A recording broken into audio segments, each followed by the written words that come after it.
Alright, good day once again. Let us have another lesson. We have our sixth lesson, discusses the research problem, statement of the problem, and the hypothesis. Okay, so let's start with this one. After choosing a topic, there must be a research problem related to the topic. So pagkatapos daw natin magkaroon ng isang title or working title, there should be there should be a research problem related to our title or topic, no? It is also necessary as it makes the topic researchable and significant. So at that point, yung kanina, yung binabanggit natin na significance of the study ay na-discuss na, no? Or earlier. So, what is research problem? So, research problem is a general research question or a general objective which is ready and subjected for investigation, inquiry, or study. So, sabi kanina, from our title, we are going to compose a research problem. No, ano ba yung research problem? When you say research problem, it can be a question or an objective form. O pwede siyang question form, pwedeng objective form. Okay? Pero ang idea niya, siya yung parang pinaka-main question or parang pinaka-main objective. Okay, so kung natatandaan nyo, 'di ba, sa title defense natin, I am asking you kung ano yung inyong objective, no? What's the objective of the study?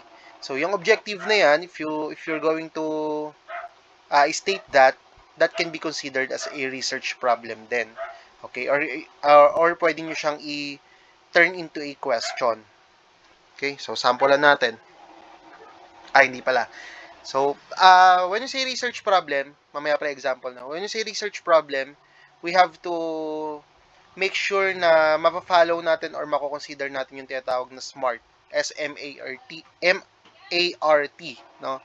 So, SMART stands for Specific, Measurable, Achievable, Realistic, and Time-Bound. That's according to Calmorin and Calmorin 2007. So, hapyawan lang natin to kasi important din ito sa sa pag gawa ng isang research problem. Okay, unang-una, research problem should be specific. Okay, so pag in-state natin siya, dapat wala nang kahit na anong question na ma-form. Like, halimbawa, i-check nyo i-observe niyo yung may X na box. No? Ang sabi dyan ay, what is the relationship of internet addiction to academic performance? So, 'di ba parang kapos, parang kulang, no? Mapapatanong ka pa ng sino? Nino, academic performance nino, internet addiction nino, kanino, 'di ba?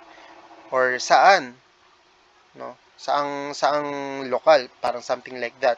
So, at some point, if you're going to compose a research problem, it should be specific enough na para masagot na yung lahat ng question. So, check, i-analyze nyo yung box na merong check, ang nakalagay dyan ay what is the relationship of internet addiction and academic performance of the grade 12 students at General Mariano Alvarez Technical High School. So, at some point ay kumpleto na siya, specified na kung sino yung participants sa ang research lokal. So, wala na tayong mag-form na question. Okay? So, pansin nyo rin, no? Naka-question form siya. So, research question ito. Or main research question or yung tinatawag na general research question. Okay? And kung mapapansin nyo rin, parang malapit siya sa title. Parang you have the title, no? Parang, di ba, pag ginawan mo ng title to, halimbawa, analyzing or an analysis of relationship between internet addiction and academic performance of grade 12 students at General Mariano Alvarez Technical High School. So, ganun siya tatitlean or ganun siya tinitlean, and then from that title, magbi-build ka lang or magki-create ka lang ng question, and that's your research problem. So, ganun lang siya kasimple. Ganun yung form or paraan ng pagpo-form ng research problem. So, unang-una dapat specific. Pangalawa, measurable, no, nasusukat dapat. At this point, wala tayong problema kasi okay na yung ating mga research question. Research instrument, no, yung ating mga questionnaire, yan. So, at this point, wala na tayong problem. Lahat ay measurable na. So, it should be achievable din. Yung research problem natin ay dapat achievable, no? Kaya nating ma-obtain. Kayang gamitan ng statistics, no? I-check ninyo kung kaya ba siyang i-quantify, na quantitative enough para magamitan ng statistics. Okay? And syempre, dun lang din tayo sa possible, no? Dito papasok yung pang-apat, yung realistic. Dapat makatotohanan din, no? At some point, dapat yung data natin na hindi manipulated. Hindi siya subject na ano tawag dito? Subjected na manipula or na manipulate. So, dapat realistic. No? Kung natatandaan nyo yung discussion natin regarding research topic, so isa sa mga kinoconsider ay dapat doon lang tayo sa makatotohanan. Halimbawa, if you want to gather data doon sa mga namayapa na, no? How is that possible? 'Di ba? Parang gaano ba katotoo na pwedeng mag-gather ng data sa mga patay? Ano, hindi naman natin kaya mag-interview sa mga patay. So, at this point, doon lang tayo sa realistic na research problem. Okay, and then lastly ay time bound. Dapat ay meron tayong isang specific time frame or timeline na kaya nating ma-obtain yung research natin or kayang masagot yung ating research problem. No, hindi pwedeng paabutin natin ng isang taon, 2 taon, no, kasi meron lang tayong goal, no, yung parang specific time lang na inilaan or ilalaan para sa research. No, imagine mo paabutin mo ng 2 taon 'yan. So, babad tayo sa grade 12 niyan. Hindi kayo gagraduate. Okay? Alright, so baba tayo ng statement of the problem. So, from the research problem or from the main research problem, o yung tinatawag natin kaninang main research question, ngayon, magpe-present na tayo or mag-create na tayo ng mga specific research questions. No? Kung baka meron tayong malaking question, yun yung research problem. Tapos gagawa tayo ng mas maliliit na questions based doon sa ating research problem. Okay, so from the bigger picture, gagawa tayo ng maliliit na questions. Okay, so paano ba yung ginagawa? Statement of problem or statement of the problem is composed of questions asking the condition or situation of every variables in the study. So you have to identify first what are the variables in the study. Okay, so yun yung una mong i-create or i-compose. Ano yung mga variables, no? And then panghuli, yung test of relationship na. Test of relationship, test of difference, or test of effectiveness or causality. Okay, so yun na yung itatanong mo dun sa pinaka last part. So, sampulan natin siguro. Halimbawa, ito yung research problem natin. What is the relationship of internet addiction to academic performance or to the academic performance of grade 12 students at General Mariano Alvarez Technical High School? So, una, para makagawa tayo ng statement of the problem, we have to identify what are the variables in this study. No? So, identify natin ano yung mga variables. Sa case na to, meron tayong 2 variables. We have internet addiction and academic performance. Okay? Tapos, ang gusto niyang gawing test ay test of relationship. So yun yung panguhuli nating SOP. Okay? So, unang SOP, we are going to ask the situation or the status of the first variable.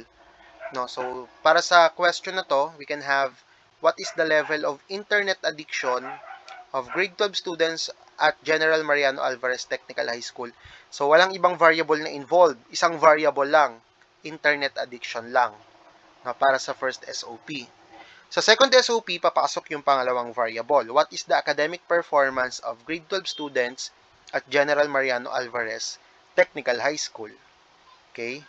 So, ganun, no? Iniisa-isa natin yung variables. And then yung pangatlo, yung test of relationship na between variables, yung 2 variables involved na dito, plus yung test of relationship, plus you have to include the word significant. Ito, significant.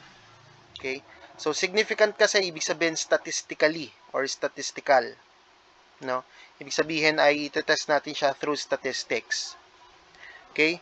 So, para dito, yung natatandaan nyo yung kanina, yung main research question, lalagyan mo lang ng parang is there significant, something like that. So, simulan natin sa is there significant, and then yun nga, yung relationship of internet addiction and academic performance of grade 12 students at General Mariano Alvarez Technical High School. Okay, so ganun siya ginagawa. Sige, let us have another example. Research problem natin. What is the effect of watching anime to the BMI of the teachers at Philippine Institute of Science, Arts and Trade, GMA? So that is the main problem or main research question. So ano nga ulit ang unang gagawin? You have to identify first what are the variables in this study. So ano yung mga variables natin? Una, watching anime. Pangalawa ay BMI or body mass index. So, para sa first SOP, you have to ask for the first variable, how much time in terms of hour per day do the teachers of Philtech GMA spend on watching anime? So, that's for the first SOP. For the second SOP, second variable naman ng target natin, what is the BMI of teachers at Philtech GMA? Okay, so that's for the second SOP. And then for the third, yun na yung test of effect or relationship no kung ano yung test niya sa kanyang main problem. So in this case, we can have, is there a significant effect of watching anime to the BMI of the teachers of Philtech GMA? Okay, so ganun ginagawa ang statement of the problem. So ulit, from the title, magko-compose ka ng research problem, no, the main question or the main research question, and then from the main research problem magko-compose tayo ng statement of the problem, and from the statement of the problem magko-compose tayo ng tinatawag na hypothesis. Okay, so basically when you say hypothesis, a hypothesis states your predictions about what your research will find. It is a tentative answer to your research question that has not yet been tested. So at this point, we are going to assume, no, parang magbibigay na tayo ng assumption or result, preliminary result, nang hindi pa tayo gumagawa ng kahit na anong tests or hindi pa tayo nag-gather ng data. So magbibigay tayo ng assumption, ano bang result ng study? Okay? But at this point, we have to be scientific and non-biased. No, hindi yung basta, ito yung gusto kong result sa study ko. Gusto ko magkaroon ng relationship, yun agad ang result. Gusto ko walang relationship, yun agad ang result. Okay? So, we have to be specific and we have to be non-biased on stating the assumption, no, or tentative answer sa question natin or sa ating SOP. Okay? So, let us analyze this, no, bago tayo mag-proceed dun sa example ng hypothesis. So, halimbawa, sa isang courtroom, no, yung courtroom, yung usgado, no, yung pag merong may kaso, doon yung trial, di ba? Alam ko, familiar kayo dyan. So, syempre, merong isang judge dyan, siya yung magve-verdict kung may kasalanan or wala yung isang criminal suspect. So, sa isang courtroom, merong isang criminal suspect, no, kararating pa lang, wala pang kahit na anong nangyari, kararating pa lang, as in kapapasok niya pa lang ng pinto. No, ano sa tingin nyo yung judgment? Ano sa tingin nyo yung assumption nung judge para siya ay hindi, ano yung assumption niya na hindi bias? Okay? So, pwede niya bang sabihin na, itong criminal suspect na to, may kasalanan to? Or pwede niya bang sabihin na, itong suspect na to, wala tong kasalanan? No? So, alin kaya sa dalawa yung hindi bias? Okay, if your answer is yung pangalawa, yung itong criminal na to, itong suspect na to ay hindi criminal, no? So, yun yung tamang paraan ng pagbibigay ng judgment. Okay? Or preliminary judgment. So, umpisa pa lang, dapat ini-state natin or ini-state dapat ng isang judge na yung tao na yon, yung nasasakdal, no, yung criminal suspect ay hindi or walang kasalanan, no. Yun dapat yung unang assumption. No, sa legal analogy kasi meron tayong tinatawag na innocent until proven guilty kung familiar kayo. Yung parang 'di ba dapat ang assumption sa pinakauna ay yung tao walang kasalanan until ma-prove ng mga evidences at mga proof na siya ay guilty, siya ay may kasalanan. Okay, so ganun din sa paggawa ng hypothesis, no? Dapat i-assume natin or ang assumption natin ay wala. Halimbawa, our question is there a significant relationship? So ang assumption natin or ang hypothesis natin, or ang sagot natin, no, walang relationship. There is no significant relationship. Okay, so yun yung pinaka non-bias hypothesis or non-bias statement pagdating sa paggawa ng hypothesis. Okay? Ang tawag doon ay null hypothesis. Ito ay nasa pinakababa. No, null hypothesis or H sub 0. Yun yung kanyang symbol. Okay, in some cases, particularly in scientific research, dito sa ginagawa natin, it's common to write your hypothesis in a specific format. Meron tayong format na pwedeng sundan. For instance, in a null hypothesis, yung sinasabi ko kaninang null hypothesis, pwede mo raw siyang isulat sa ganitong paraan. There is no significant relationship between variable 1 and variable 2. So parang ang idea lang talaga ng null hypothesis ay magkaroon tayo ng assumption na walang relationship or walang effect or walang connection, walang difference between variables that we have. Okay? So let us have example. Yung example natin kanina, kung natatandaan nyo, ito yung third SOP natin. Is there significant relationship between internet addiction and academic performance of grade 12 students at General Mariano Alvarez Technical High School? So that's the SOP. Paano gagawin ng null hypothesis? Sabi natin kanina, kailangan i-state mo na wala muna, no? Walang kahit na anong significant relationship. So for the null hypothesis, we have this one. There is no significant relationship between internet addiction and academic performance of grade 12 students at General Mariano Alvarez Technical High School. Okay? So, ganun siya, no? Next example. Is there a significant effect of watching anime to the BMI or body mass index of teachers at Philtech GMA? So, that's the research, the statement of the problem. Kung natatandaan niyo yung example kanina. Paano ba siya ginagawa ng null hypothesis? So, there is no significant effect, there is no lagi, significant effect of watching anime to the BMI of the teachers at Philtech GMA. So, ganun lang siya kasimple. So, ganun ang procedure, no? Mag-i-start ka sa title. Pagbaba ng title, gagawan mo ng isang research problem. Pagbaba ng research problem, gagawan mo ng mga statement of the problem. And then yung last statement of the problem, gagawan mo ng hypothesis or specifically ang tawag ay null hypothesis. Okay? I hope okay tayo doon, no?